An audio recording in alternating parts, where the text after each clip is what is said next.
Eu já fui internado 2 vezes no Hospital Naval Marcílio Dias, de tanto estudar. E eu preciso que você entenda uma coisa aqui. Não foi isso que me fez ser aprovado, que me colocou em 5º lugar no concurso mais disputado que já houve para auditor fiscal da Receita Federal, estudando apenas 6 meses, e eu não estudava antes. Não foi a quantidade de horas absurda que eu estudei, não foi nenhum material especial, também não foi nenhum outro sacrifício. Foi uma decisão que eu tomei antes de abrir o primeiro livro. Nos próximos minutos eu vou te entregar exatamente esse passo a passo, mas eu vou te mostrar por que o seu material didático pode estar sabotando você sem você perceber. Mas depois eu vou abrir a minha prova, disciplina por disciplina, para você ver o critério funcionando de verdade. No final eu vou te contar o que eu só falo dentro da minha mentoria, porque esse critério, se você usar sozinho, ele trava a sua aprovação em vez de acelerar. Como a maioria dos concurseiros estuda hoje, baixa o material, abre a primeira apostila e estuda do jeito que o material foi montado. Se uma matéria tem 40 páginas e outra tem 10, ele estuda 40 páginas, depois ele estuda 10. Você sabia que isso tem nome? Se chama estudo massificado. É o mesmo estudo da escola primária, onde todo mundo fazia a mesma coisa, no mesmo ritmo, com o mesmo material. Você seguiu o livro do começo ao fim porque alguém decidiu essa ordem didático-pedagógica por você. Só tem uma coisa que ninguém te conta sobre estudar assim. Ninguém perguntou para o autor da apostila quantos pontos vale cada disciplina no seu ano letivo. O material didático distribuiu a quantidade de páginas pelo conteúdo. A banca, ela distribui pontos. E essas duas coisas quase nunca conversam entre si. É por isso que eu vivo dizendo, o problema nunca foi material, é método. Material hoje é uma coisa comum, todo mundo tem por aí. Todo mundo tem um PDF, assinatura Flix, vitalícia, mesmo a videoaula. A Nike nunca ganhou uma Copa do Mundo. A chuteira boa não aprova ninguém. Isso porque o diferencial não é o equipamento, é o treino. Então grava isso, não é o que você seja indisciplinado. Você só foi ensinado a estudar da maneira errada. O primeiro critério que muda tudo se chama curva ABC. E isso não nasceu em sala de aula, nasceu dentro da gestão de empresas, gestão de estoques. É um princípio que uma parcela pequena das coisas responde pela maior parte do resultado. Pensa num supermercado. Tem milhares de produtos na prateleira, mas se você olhar o faturamento, um punhado de itens responde pela maior parte do que entra no caixa. O dono do supermercado inteligente não trata todos os produtos de maneira igual. Ele coloca espaço, energia, atenção no que paga as contas dele. Os outros elementos ficam existindo, mas sem consumir a sua prioridade. A sua prova tem que funcionar assim. Nas provas da área fiscal, a pontuação pode se concentrar, por exemplo, normalmente, em contabilidade, tributário e tecnologia da informação. Poucas matérias, muitos pontos. E aí, se você olhar disciplinas como direito civil, direito penal, economia, quando caem, muito conteúdo, muita página e pouco ponto. Você percebe o tamanho do erro? Você está gastando o seu recurso mais caro, que é o tempo, num item que pode estar pagando pouco. Vamos fazer a conta junto. Digamos que você tenha 30 horas por semana para estudar 6 disciplinas. Um concurseiro comum pode pegar e dividir isso linearmente, 5 horas para cada disciplina. Parece justo. E é exatamente por isso que não funciona. Se uma dessas disciplinas, por exemplo, vale o dobro da prova, ela não recebe 5 horas, ela recebe 8. Enquanto aquela disciplina com 300 páginas, mas que só cai 3 questões, vai receber 2 horas. E olhe lá, você não está abandonando ela. Você está pagando o preço proporcional ao que ela te retribui. Esse é um dos elementos que você tem que considerar. Não é o único, mas é um deles. Gastar um tempo proporcional naquilo que vale mais. Não é assim 60, 40 certinho, mas você tem que gastar mais tempo no que vale mais, menos tempo no que vale menos. E isso tem nome dentro do método MVT, mapa. O primeiro pilar do MVT. Antes de estudar, você desenha onde estão os pontos e decide o peso de cada disciplina. Sem o mapa, você não está estudando, você está dirigindo no escuro, esperando chegar em algum lugar. Se você quer conquistar sua vida financeira garantida sendo aprovado num concurso fiscal, clica no link que tem aqui na descrição desse vídeo, porque eu vou te mostrar como eu posso te ajudar a montar esse mapa para o concurso que você está mirando aqui. Mas eu quero te mostrar que isso não é só teoria bonita de professor, não. Eu vou te mostrar a minha prova específica que eu fiz para auditor fiscal da Receita Federal. Quando eu prestei o concurso da Receita Federal, antes de abrir o primeiro livro, eu olhei a distribuição das questões do concurso. Eram 3 provas: conhecimentos gerais, conhecimentos específicos e conhecimentos... esqueci o nome da outra lá. E era a prova 3, que valia peso 2. Tá?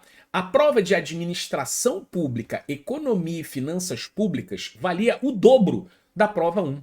E aí eu tomei uma decisão que na época pode ter parecido maluca, mas eu concentrei o meu estudo nessas disciplinas que valiam mais pontos.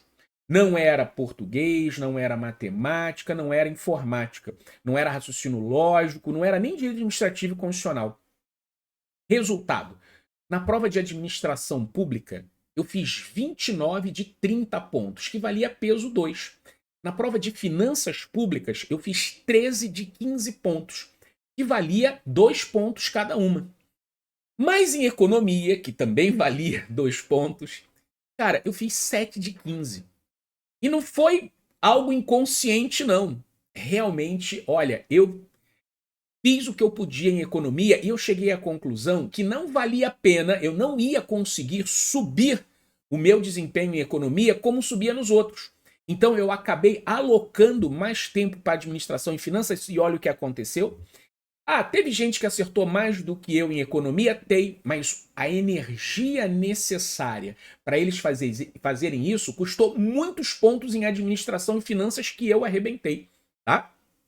E essas pessoas não ficaram na minha frente, só 4 pessoas ficaram na minha frente, né? Isso não foi inteligência, não foi QI alto, não foi material, não foi nenhuma disciplina militar, porque eu era fuzileiro naval. Foi onde eu decidi alocar o meu recurso de tempo. Se esse tipo de raciocínio faz sentido para você, se inscreve no canal, porque é isso que eu trago aqui, lógica e critérios da minha jornada e do que eu ensino para os meus mentorados. Agora eu vou te contar aquilo que eu prometi no começo, o que eu falo só para os meus mentorados. A curva ABC é o ponto de partida, mas não é o critério final, tá? E quem paga mais caro é que vai retribuir isso. Olha, esse raciocínio parece perfeito e não é. Por exemplo, contabilidade geral é matéria muito pesada em concurso fiscal, então eu coloco mais horas, faz sentido, né? Até você respondeu a pergunta: quanto que eu estou acertando em contabilidade geral? E não quero um chute, eu quero um número, um dado.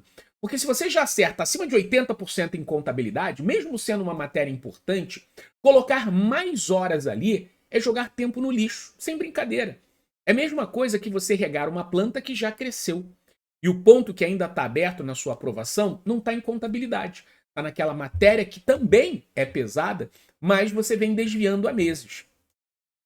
Isso é o que eu chamo T no método MVT, traqueamento. Sem traqueamento você não tem informações, você tem sensação. Eu acho, isso está na mente. Todo concurseiro acha que vai bem naquilo que ele gosta de estudar e ele gosta de estudar justamente aquilo que ele já sabe. E é por isso que dentro da mentoria tem um simulado semanal de diagnóstico para que a decisão da semana seguinte nasça de números e não do seu humor, do achismo, do eu gosto, eu sinto. Então, a decisão real de alocação passa por 3 eixos e não por um. Primeiro eixo, o peso. Tá? Quanto que essa disciplina vale na prova? Isso é a curva ABC pura. Mas tem o segundo eixo, que é o seu domínio, que foi traqueado. Quanto que você está acertando hoje? Medido.